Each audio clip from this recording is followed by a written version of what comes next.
Hello friends, good morning. This is Kishore Borra. And part of this workshop, I'm going to give you a small presentation on Sachin Tendulkar lessons we can learn from his life. Let me begin by sharing a small joke. One day, a wife and husband were sitting in their balcony after a long day's work sipping hot coffee.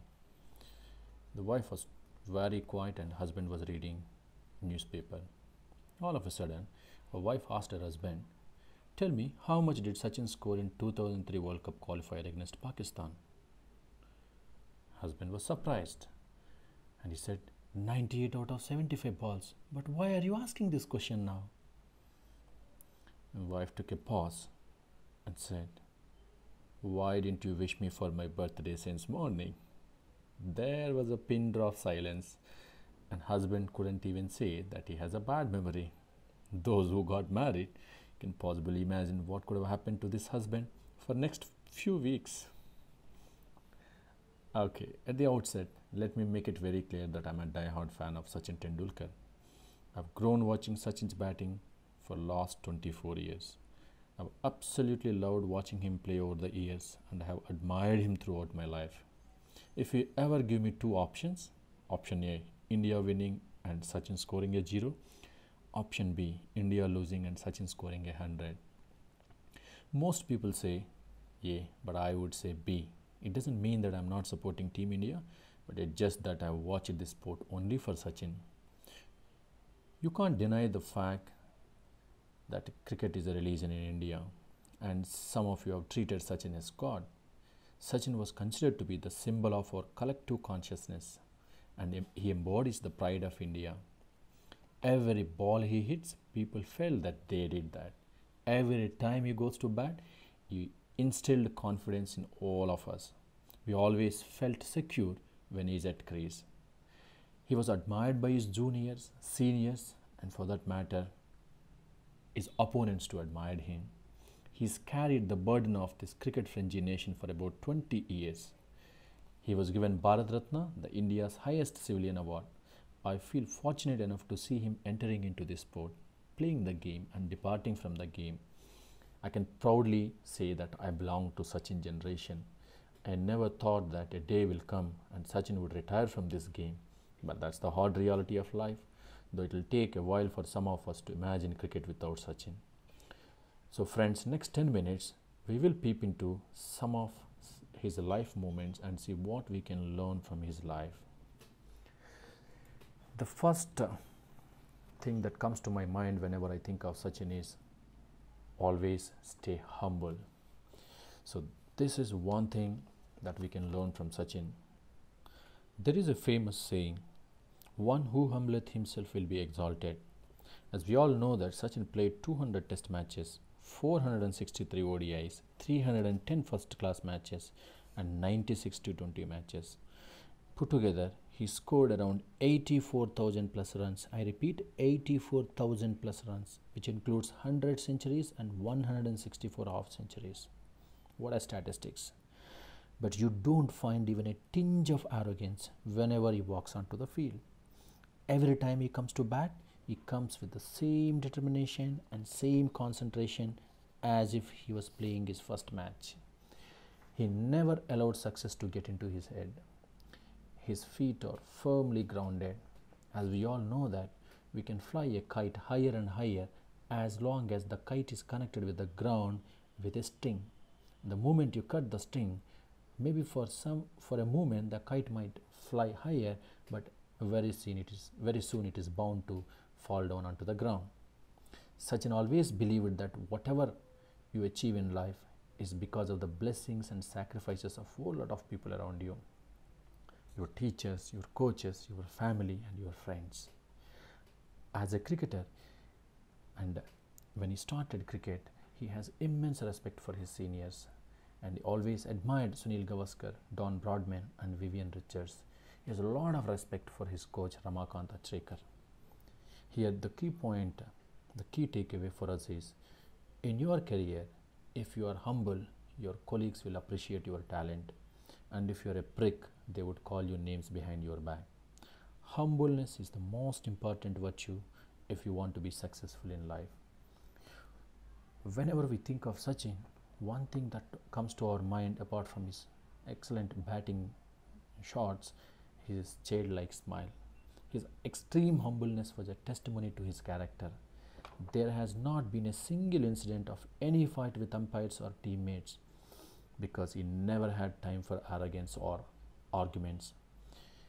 When Sachin was growing as a cricketer and is making his mark in the international arena, his father called him and told him that, "Beta, it's definitely a great honor, and you are very fortunate to represent this country. But do remember, it's just a chapter in the book. Let's say that a person lives for 70 or 80 years. How many years can you play sport? 20 years? And if you're too good, let's just say that you will play 5 more years. Even by that yardstick, you will live majority part of your life outside your sport. This clearly shows that there is more to life than cricket. I'm asking you, son, to maintain a pleasant disposition and balanced nature in life. Do not allow success to breed arrogance in you. If you remain humble, people will give you the same love even after you are done with this sport. As a parent, I would be happier to hear Sachin is a great human being than Sachin is a great cricketer." His father's words encapsulate Sachin's life philosophy. Throughout his life, he always ensured that he remained humble, and he had the same respect for his seniors, and he always ensured that the success that he achieved is not belongs to him, it belongs to lot many people. Okay, so the next thing that comes to my mind about Sachin is his attitude. I'll try to explain this with a few examples. In 1989, India went to Pakistan tour to play 4 test matches and 5 one-day internationals, and that was the first ever international debut for Sachin Tendulkar at the age of 16. And there was a sense of protection around this kid. The entire team felt like protecting him. The reason being, Pakistan was considered to be one of the best bowling side at that time, with fast bowlers like Imran Khan, Waqar Younis and Wasim Akram. Sachin did not manage to have an impressive start in the first 3 test matches. He ended up scoring 15, 8 and 41 runs, and all 3 test matches were draws.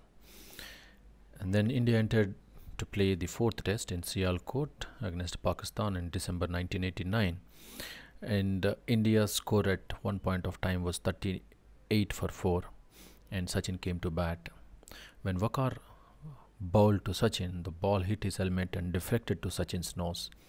Blood spattered on his shirt. Then Javed Miandad came to Sachin and told him that you may have to go to hospital. Looks like your nose is broken. And at the same time, crowd displayed a hoarding saying, "Bacche, ghar ja ke doodh pi ke aa," which means kid, go home and drink milk. Team physio and players suggested Sachin to come out and take rest. But Sachin said, "Main khelega." This is the attitude of a 16-year-old kid. He played and scored around 57 runs and helped India to draw the match as well as the series. Friends, if talent is mixed with attitude, then you can chase your dreams and become a champion. In our life, I'm sure we'll be surrounded with many such situations, many problems and pressures. But by this example, what we need to do is think of your dreams and say like Sachin, "Main khelega." I'll also give you another example, the most famous Abdul Qadir over. After test matches were over, India is supposed to play a 5-match ODI series with Pakistan, but none of the matches were played for 50 overs because of rain or crowd trouble, or for some other reason. And then the management decided to conduct an exhibition match, which is for 20 overs. I think this was considered to be the first T20 match, though unofficially. Pakistan managed to score 157 runs. And when Sachin went to bat, the asking rate was 11 runs per over. Srikanth was playing along with Sachin. And that point of time, there were 2 famous leg spinners in Pakistan's side. Mushtaq Ahmed is an upcoming leg spinner, and Abdul Qadir, a well-known and most famous leg spinner. What happened was, when Mushtaq Ahmed was bowling to Sachin, Sachin hit him for a couple of sixes and boundary. And 1 6 went all the way to Pakistani dressing room, and it broke the window glass. And that point of time, Abdul Qadir walked up to Sachin and said, "Bachchon ko kyun maar rahe ho? दम అయితే मुझे मार के दिखाओ. Sachin told him, you are such a great bowler and I am sure you wouldn't allow me to hit success. Look at the response. I repeat, you are such a great bowler and I am sure you wouldn't allow me to hit sixes. So he acknowledged the greatness of Abdul Qadir by saying that you are such a great bowler. And he also maintained his attitude by saying that I'm sure you wouldn't allow me to hit sixes. He neither said that I cannot hit sixes or can hit sixes. He said, I'm sure you wouldn't allow me to hit sixes. And the rest is history. He went on to score 28 runs of that over with 1, 4 and 4 sixes. And Sachin scored 53 runs out of 18 balls, and this match has a defining impact on his career. Friends, what we can learn from this is, you may be very short, you may have a feeble voice like Sachin, but that doesn't matter. If you're having a right attitude and focus on your action, then the actions will speak about you. With his actions, with his attitude, he has won the hearts of millions and millions of Indians. And many corporates, they look out for him to endorse their brands. The next thing that comes to my mind about Sachin is his never give up mindset. Sachin has made a comeback when everyone thought he was down and out. Life has never been a fairy tale for Sachin. He too had his fair share of failures, injuries and bad form. And you know one thing, Sachin got out 34 times on duck in 14 test matches and 20 ODIs. But he never gave up. Today we don't remember him for his failures, rather we remember the man who made everyone smile every time he walked onto the field. He never stopped believing himself and he worked even harder to bounce back stronger than ever. Friends, when you face any difficulty in your career, remember that this is just another step towards success. Such times call for more hard work, dedication and belief in yourself in order to overcome these hurdles. I'll give you an example. Imagine how he must have gone through the phase where it took a long time to complete his 100th international ton. It takes immense patience to reach towards a goal. Sachin is a perfect epitome of patience. Every time he met with an injury, it did not stop him from becoming, reaching what he wanted in his life or achieving what he wanted to do in the sport. Overcoming hurdles by bouncing back is something we need to learn from him. The next lesson that we can learn from Sachin is work hard every day. I'm sure you all would agree with me when I say that yes, he was considered to be every bowler's fear. He's got the raw talent. Sir Don Broadman said that Sachin has the best technique in the world. So why not just sit back and relax? But he didn't do that. His teammates always used to surprise to see him arrive at the nets even before they come there. He was always constantly seen working on improving his technique in nets. His desire to excel knew no boundaries. Practice, practice and practice. That gave him the confidence to face the tough teams in the world. Remember, in his final speech, Tendulkar reminded us about his father's message of never taking shortcuts. He just stuck to those words and his hard work and patience have paid off. The next thing that I'm going to discuss about is be passionate about your work. Even at 40, Sachin was passionate about the game which he started playing at the age of 8. For 32 long years, he has been passionate about only one thing, and that is to play for his country. Friends, if we can instill even 1% of the passion that he possesses in our work, we would definitely become superstar at our workplaces. When we are passionate about our work, our hard work becomes fun. That those long hours in office seems interesting and challenging rather than routine and monotonous. This is the same passion which helped Sachin to tighten his technique and gave him the temperament to manage his innings very well. I will tell you one example to demonstrate his passion towards the game. During 1999 World Cup, when he is in England, he received a message saying that his father was dead. He came back to India and he was with he completed all the rituals, and the team needed him, the country needed him to be back with the World Cup squad.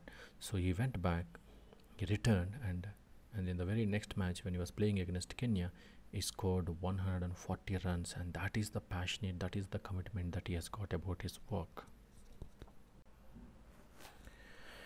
The next thing that we can learn from Sachin is how to be diplomatic.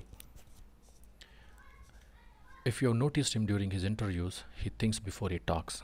He has never sparked any controversies. Neither he uttered a word against any player in his entire career. He has the knack of tackling the tricky media questions with graceful diplomacy, and this is one thing which we can certainly learn and apply in our day-to-day work. The next thing that I'm going to discuss about is how to stay calm under pressure. If you think of Sachin, he is the calmest player in the field, hardly reacting to whatever is happening, but slowly soaking in everything in his own way. Have you ever seen Sachin throwing tantrums on the ground for an umpiring error? Or have you ever seen him sledging any player? No, never. The master blaster never loses his cool.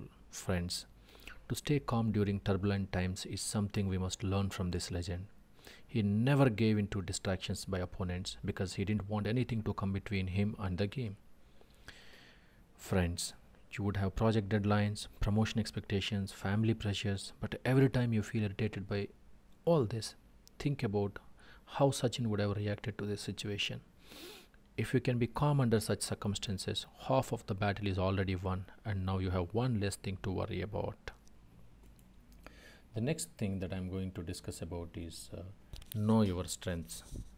Being the best in a team or a group does not mean that you can lead others successfully. Be open to the fact that sometimes the most you can do for a team is simply by doing your part efficiently. Not everybody can be a successful captain. Some have to be star team members as well. Everybody knows that Sachin's tenure as a captain was a bumpy one. He too realized that his captaincy skills were not up to the mark to lead the team. Therefore, he focused on being a dedicated team player rather than being a captain. It's okay to let someone else to be the leader. It's team players and not captain alone that makes the team. The last thing that I'm going to discuss about is how to be a good team player.